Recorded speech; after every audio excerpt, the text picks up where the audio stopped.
奥の院。高野山の信仰の中心であり、弘法大師空海がご入場されている聖地で、高野山の中でも最も神聖な場所と考えられています。入り口から一番奥の御廟まで約 2km の道のりがあり、その道の両脇には20万基を超える諸大名の供養塔や慰霊碑の数々が立ち並んでいます。有名どころといえば織田信長、明智光秀、武田信玄、上杉謙信、もちろん徳川家も島津家も超豪華メンバーが揃い踏み。しかしなぜここ高野山にそんなに有名な戦国武将たちの供養塔が立ち並んでいるのでしょうか。それは56億7000万年後にあるビッグイベントがここ高野山で開かれるとされているからです。そのビッグイベントとは一体何か。皆さんは弥勒菩薩というのを聞いたことがありますか？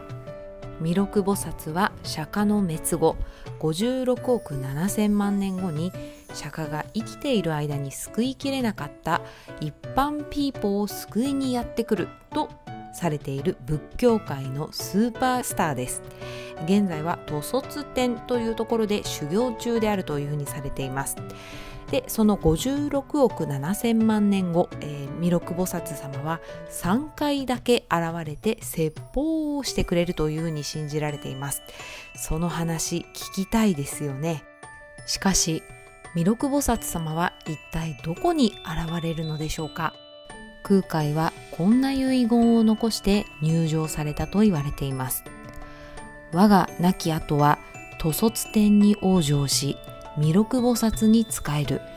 56億7000万年後、弥勒菩薩と共にこの世に戻り、私が歩んだ後を訪ねる。つまり56億7000万年後に弥勒菩薩様は空海と共にここに降り立ち、この奥の院にて説法を行うと信じられているわけです。そのビッグイベントに我先にと関取をしているのがここ奥の院の墓標たちなのであります。さてそもそもですが、空海はどうやってこの真言密教の中心地を高野山と定めたのでしょうか。少し話を元に戻したいと思います。空海は真言密教の極意を学びに唐に渡りました。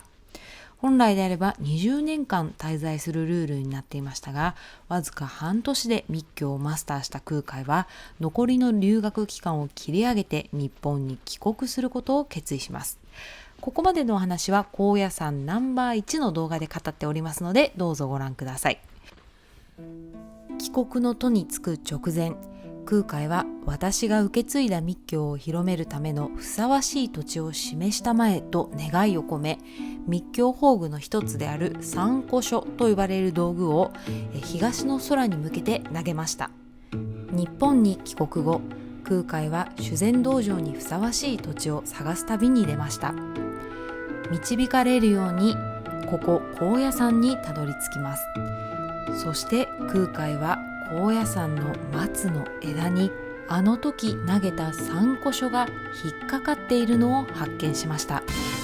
よく空海の絵を見ると手にこのフォークみたいなのを持っているんですけど、これこそがその三鈷書と言われるアイテムなんですね。空海といえば三鈷書ですので、今後手にこのフォークのようなアイテムを持った僧侶が描かれている絵を見たとすれば、それは空海であると思っていただければ間違いないんじゃないかなと思います。そんな伝説の真偽はさておき、なぜ空海はここ高野山を選んだのでしょうか。おそらく一つには純粋に修行をしたかったんじゃないかなと思います。当時の政治の中心は京都でした。京都からわざわざ離れた和歌山、しかもこんな山奥に選んだっていうのは、おそらくその政治や権力といった雑音からなるべく離れて修行に集中できる環境が望ましいと考えたんだと思います。あともう一つは、この高野山の土地が持つ不思議な魅力っていうんですかね、それにピンときたんだと思います。高野山実際に行くとよくわかるんですが、ロープウェイでどんどんぐーっと上に上がっていくんです。で、標高だいたい1000メートルぐらいのところまで上がるんですが、そこから不思議とですね、スーッと盆地が広がってるんですよね。これはね、なかなかこういう土地ってないんじゃないかなと思いますね。不思議な光景です。こうした経緯があって、空海はここ高野山を開山するに至ったというわけです。はい、だいぶ奥の院の中まで進んできましたが、改めて高野山のマップを確認したいと思います。奥の院と呼ばれるエリアはこの辺りですね。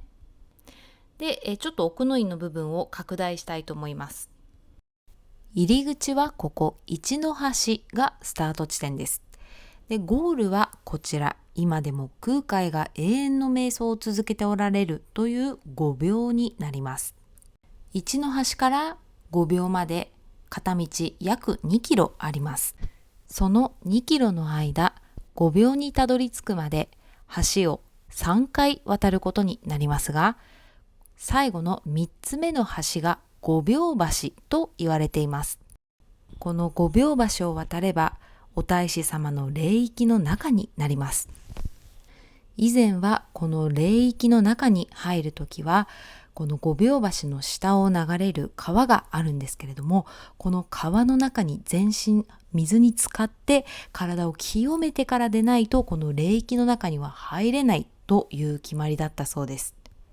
なかなかそうすることは難しい現代になりましたので、その橋の右手側に水向け地蔵様と言われる、お地蔵様が立っています。そのお地蔵様にひしゃくで水をかけて、自分の代わりに体を清めていただくことで、この霊域に入ることができます。この橋の向こう側から撮影一切禁止となっておりました。ぜひ皆さんの心と目と足で弘法大師空海を訪ねてみてください。ちなみに夜に行われる奥の院ナイトツアーなんてのもあります。灯籠に火が灯り、なんとも幻想的な雰囲気。しかしさすがに夜の奥の院ちょっと怖いので、このナイトツアーで大勢で行くのがおすすめです。一緒に僧侶の方が案内してくれるので、見どころも解説してくれます。ということで、奥の院いかがでしたでしょうか。空海の日本に帰ってきてからの偉業をもっとお伝えしたい気持ちもありましたが、先に私の力がつきました。奥の院にある薩摩島津家の墓標にもお参りを済ませましたので、一旦高野山を後にして私はまた九州を目指したいと思います。今回は大阪から鹿児島の志布志というところに向かうフェリーに乗りたいと思います。なかなかご機嫌な船旅だったので、次回の動画でちょっとご紹介したいと思います。それではまた次の動画でお会いいたしましょう。